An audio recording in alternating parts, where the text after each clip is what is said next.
Okay, here we are, August the 23rd of 2016. Trey Jabbo here with Jim. What is your last name? Jones, Jim Jim Jones. Jones. I don't know. I didn't even think before I said that.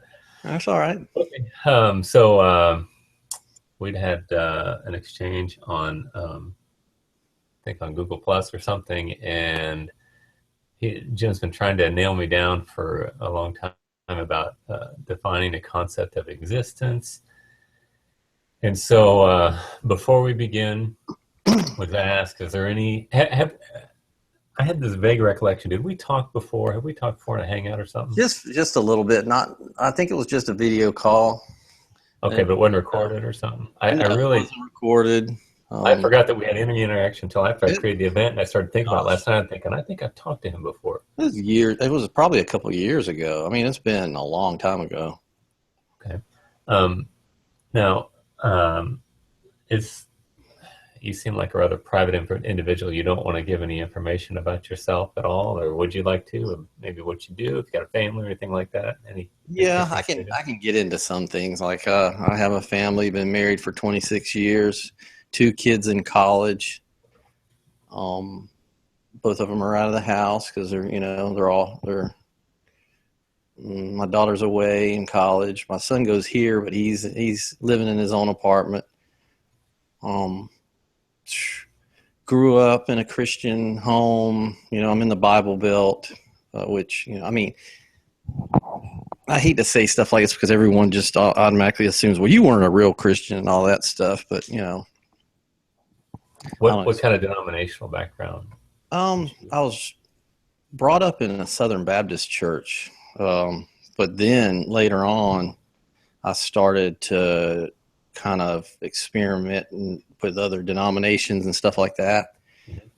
And I ended up, the last church I was in was Presbyterian Church in America, PCA, which is very closely related to R.C. Sproul. I mean, we Mhm. even had Sunday school lessons with RC on video. Mhm. Yeah. And his son, RC Sproul Jr., I think he's an OPC minister, Is or he he? used to be. It was an OPC, Orthodox Presbyterian Church. I It's didn't very know it was closely OPC. related to the PCA. I mean, they're like, you know, about the same, really, in a lot of ways. Yeah, But they're pretty similar. that's the And last church that I was in. how long ago was that? Oh, that's been over 10 years now. And I'm guessing Um, you're probably around my age. Are you around 50 or so? yeah, I sure am. Yep. Okay. I'm right there at 50. Not Okay. quite, but getting there. I'm a 66 model, so you're probably 67, huh? Yeah, I'm 67. Yep. Yeah. Okay, cool. But Now, what caused you to leave your faith, if I may ask? You don't have to share if you don't want to. well, it's kind of, what's weird about that is it's kind of like it has nothing to do with anything, uh, any kind of arguments or anything, how it started. It's kind of weird. I mean, it's kind of like when, like William Lane Craig or someone or some scientist or something like Francis Collins, he had some kind of weird, he had an experience. It's kind of, in a way, that's how it was for me as far as leaving. So, I mean, it's just nothing really rational. It's just, I started reading different books, skeptic type stuff, which now I look at and I'm like, that stuff's nonsense. It's filled with all kinds of irrationalities. um, but anyway, that's how it started, at least anyway, for me to kind of question things a little more. I mean, from a big front. It was like more than just one thing. It was Bible criticisms, textual criticism, and just all that kind of stuff. That's really what led me down the road to where, and I've probably held every position there is to hold, and So, how would you define yourself? Would you call yourself an agnostic or a deist or what? I wouldn't label any of those now. I don't label myself with any of those. they all hold baggage anyway, and people already, right when you say that, they just start assuming Okay, well, different I'm not beliefs that gonna you have. respect you if you can't define yourself. If you're just gonna be an Well, untouchable, no, it, me. it, If you want to know what my beliefs are, right now at this moment, I'm holding to eternal recurrence. which is infinite Eternal regress of recurrence. existence. No, it's that everything repeats in exactly the same way, with a long time in between. But that death is, it's almost like as soon as you die, you're reborn again, because you don't, you're dead. So, millions and millions and billions and billions and billions of years can go by and you wouldn't know it. And so, So you um, believe in an infinite regress then? oh no, not an infinite regress. Infinite is a different word than eternal. They're not synonyms. Well, So, eternality is not corporeal. Eternality is not subject to time. You agree with that? well, it is talking about time, but it's circular, like everything repeats, because and it comes from point. It's not just a weird belief. It comes from the idea that matter and motion is eternal, and Right. it, and So it's an infinite regress. I mean, that's what you're describing. not, no, I wouldn't describe it as an infinite regress. Well, I mean, you wouldn't describe it that way, but that's what you're discussing. That's what you It's believe in. it's an eternal. It's eternal. It's never ending, Okay, but that which is everlasting. yeah, but that which is eternal um, is not Is contingent. But you're describing everything as completely contingent. It's always changing. It's always being affected by something else. How do you well, have all matter these things? matter is always changing in the sense that it's always in motion. I don't know what And you mean by it's subject to change, other things, right? but you have what you do. You have the fundamental unit of matter, which is an atom, and that's not to be confused with the fundamental unit of life or living things, which is the cell. There's a time when we're born, and there's a time when we die, but the atoms that we're made up of go on to But reassemble. So no, what you no, they have, don't. constant uh, reassemble, disassemble, or Right. And what's the composer of that? You're talking about composites that are changing. What is behind that? um, well, there's a hypothesis called the rope hypothesis. Um, so it's like if you can imagine a DNA strand, it looks very similar to that, and it has two strands. It has the electric and the magnetic strands, and it's a rational way to explain gravity, light, and magnetism, because all phenomena are mediated by objects. What else could be pushing something or pulling something? It has to be something. It can't just, it doesn't do it magically, Are those or objects themselves spiritually. contingent, though? They're always moving. If that's what you mean by that, they're And they're always always in motion. changing, and they're always affected by something else, right? They're always there. It's from eternity. Yeah, Um, but so it's an eternal regress, which you're saying. You're saying there's no such thing as everything is changing at all times, and there's no continuity what of I'll put it this being. way. Well, it's kind of that. I wouldn't use that term at all. So what I would say is that if something is possible, if something possibly can happen, it will happen, and it will happen over and over again. Okay, and it's always So changing, if, right? like, we can look at life like, wow, in the solar system, look how everything just came together just right, like the Goldilocks, whatever they call it. All this stuff came together, all these chemicals and bonds and codes that came together in the right sequences, in the right way, to give us who we are, to life on this planet. And I would say that,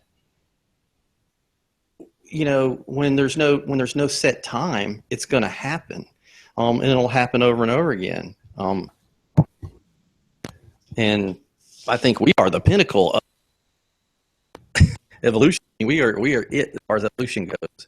And, Okay. and I mean, there's a pretty good theory on how we'll go extinct, and it's probably not too far away. Intrinsically, and there's an extrinsic explanation as well that adds into it. But so what I'm saying is there's a fundamental unit matter called the atom. It cannot be created or destroyed, and it's always in motion. It's the only rational explanation. You can't have matter coming out of nothing. You can't have, I mean, it's you visualize it, you can't explain it. So you have religion. So what I would say is, You're cutting out. I can't hear you. irrational, because they already presuppose that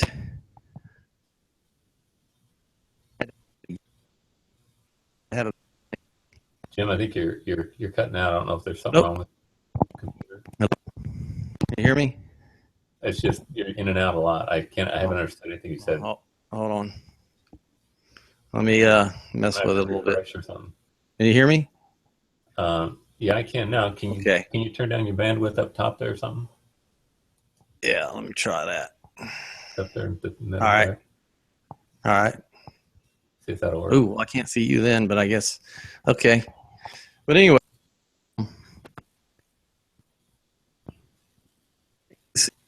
I like to make. You're still cutting out. Oops. Hello? Hello? I hate when this happens, right when I'm point. Why don't you try to refresh? Hit F5. What do you 5? F5.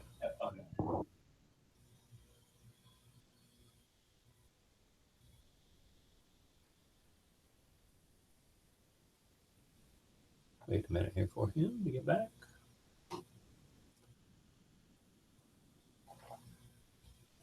Sorry about that. Okay, can you hear me? Yeah. But what I like to do is make the example of making a cake, and you can't make a cake. It's simplistic, but that's the way I am. I'm a simplistic person, and it takes simplistic explanations for me to understand things, as well as other people are the same way. But in order to make a cake, you have to have ingredients. You can't, no ingredients, no cake. An initial state of nothingness is always going to be nothing. You have to, so for things to come out, for nothing, for black shape to morph. You're cutting out again. Hello? Yeah, I heard that. Hear me? Mm-hmm. Okay. You're okay for now, I guess. I don't know what's going on with it. It might just be this mic. Well, it's probably I don't know. I think sometimes I used to have that problem with my computer. I don't know if RAM or something like that, and it would overheat, or after a while it started having trouble. But yeah, I just turned it on for the first time today. Oh, this stinks. If this is going to keep doing this is going to ruin the whole. You know what I mean? Mm-hmm. But let me say this. I mean, you're waxing eloquent about this stuff, and I'm wholly unimpressed. You're not really addressing what I'm saying, and you're just giving me your just so story. And this is kind of what I've encountered with you on Google Plus, why I just ignore your comments, because there's not really any listening going on. There's no exchange. You just got this story that you think is really nice, and it's neat because nobody else knows it. Well, the reason nobody else knows it is because it's not compelling. And well, I mean, I don't care if it's compelling, Trey. I know that's the problem. I'm not trying to persuade anyone like you are. Persuade yourself. You're trying to persuade people. You have an agenda and a bias. I do. It's called truth. What I perceive as truth. Truth's your opinion, Trey. No. Truth is not an opinion. Truth There's such a thing as 2 plus 2 an opinion. You know what truth is? First of all, what is truth? Is it an object or a concept? It is a concept of correspondence to what we perceive to be reality. And how do we perceive to be reality? What do we use to perceive reality, or We got to use our minds correspond with reality? How do we determine that? Our minds and our sensory perception. Use our limited and subjective sensory system. That's all we got. You can only get what you got. You can't complain about. No, you don't. You have more than just your senses, Trey. First of all, is the moon dependent on to exist? Is the moon dependent on? I'm sorry, Jim. You keep cutting out right in the middle of what you're saying. Is the moon what? Is the moon dependent on observers in order for it to exist? Well, I mean, in our senses. Of course, when I say observers, I mean you'll say yes, that there's no such thing. Existence depends on perception. So the moon doesn't exist unless we're contingent perceivers, so it doesn't matter for us. But it needs an ultimate. No, I'm talking about for the moon. Does the moon exist if we can't observe it, or we can't sense it? Yes, but we're not the ultimate observer. Well, I mean, it's a simple yes or no. It doesn't depend upon our perception. And Mike, Trey, Jadlow, and Jim Jones. So neither is our explanation shouldn't resolve to something that's predicated on our senses, because it's only going to be subjective, and it's going to be, in our senses are limited. Jim. Then you can say we can't know anything about anything. That's not all we have. Oh, what do we have? We have the analytical mind. That's what I'm talking about. Our mind, though, in order to relate to this world that we have, we have to have senses, right? We use our conceptions. We conceive. We use the conceptual process in our mind. That's not using the senses, Trey. But do you make mistakes of analysis in your mind? If you make a mistake, it'll have contradictory. So yes, right. It'll contradict. It'll have contradictions to it. It won't be a rational explanation. Okay, so you concede that you are fallible in your rational inquiry. Well, it comes out in your explanation, and the thing is, Trey, when in rational science, we only can explain. We explain. Okay, we rationally explain a phenomena, and after the explanation, science is over. That's it. Now you can use your opinion. You can conclude to the only conclusion you can have. Is it possible or not possible? That's as far as we can take it. Is it possible or not possible? So you think that sense perception in relating to our world is absolutely irrelevant? Well, it's subjective. It's subjective. How do you relate to the world without using your senses? Well, it's explaining phenomena. Yeah, you look at it, right? You touch it. Analytical mind. Like, I can conceive of the moon right now, and even if I never, like, if I'm with your eyes, or you assume in your hypothesis, you assume an object exists somewhere. That there's an object is that which has shape, and it has a location. It has physical presence. It's something somewhere. Then, in the theory, you go on to explain the actions of said object. Is that said object something that you experience with your senses? Yes, you can, but you don't have to. A blind man can't. So you know that there's a moon out there. A blind man can't see it. A blind man can have a rational theory in regards to the moon without having to see it. Can a blind man have a theory about the moon if nobody ever tells him there's a moon? I mean, yeah, of course you're going to observe. It's not dependent on your options. But our experience of it is. No, it isn't. Do you know something that you don't experience? Do you know that a physical object exists that you don't experience with your senses? Gravity is light. Magnetism, for you anyway. I have a rational explanation. How do you know magnetism except that you watch objects? You to the ground right now, Trey? What's pulling you to the ground right now? Magic? How do I know that I'm an atom? To the ground? How do I know an that? Atom? We can conceive of an atom. There's nine different models of the atom, but they know it is an object. I mean, it's an in object. La La Land. Okay. Why are you getting like this all of a sudden? There goes a little nervous giggle. Yeah, there goes. Whenever I get nervous and I'm losing the argument, I start laughing. I just can't help it. You do. It's a defense mechanism. But I mean, do you understand that we don't rely on the subjective and limited senses? I mean, we have no way science, to connect to the external world without our senses. Not for when we're rationally explaining phenomena, Trey. You're mixing up just phenomena. What is a phenomena? It's objects in relation. What is an object? That which has shape. How do you experience shape? Exactly. You conceive of it. Senses, right? You conceive of it. Thank you for bringing that up, Trey. That was great. You can conceive of shape. What is there if it doesn't have shape, Trey? What is it? Can you conceive of an object that doesn't have shape?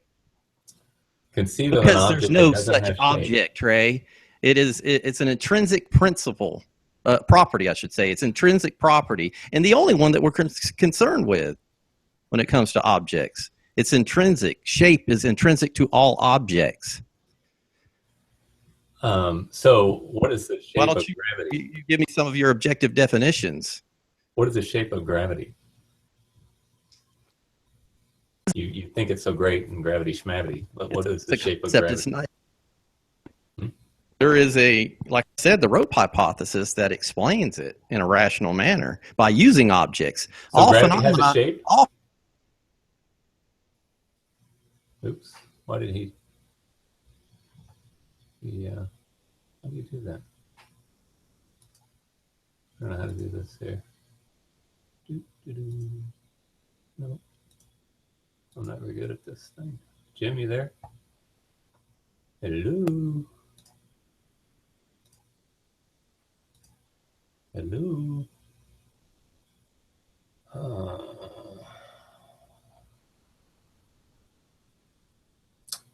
Try F5 again, Jim.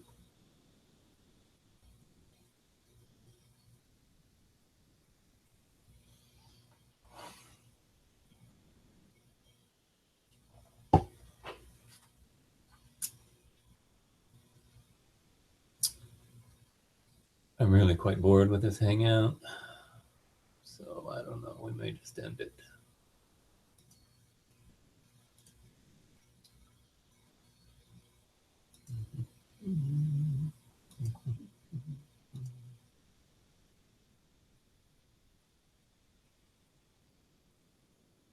I could sing a hymn.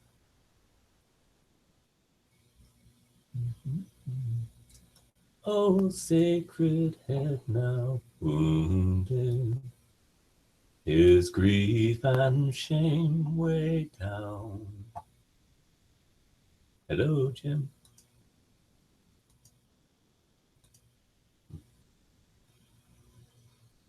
I'll do this. No.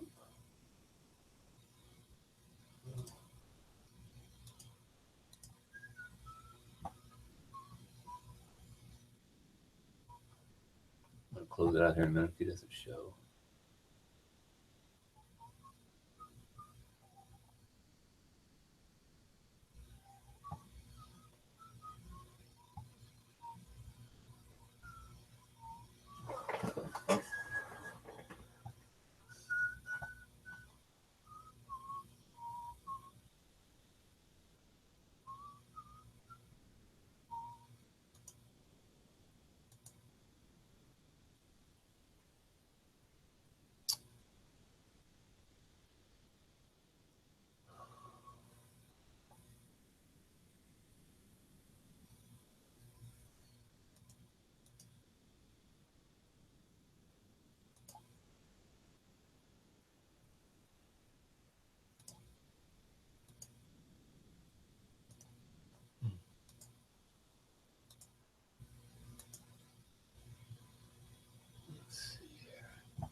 Jim? Hello?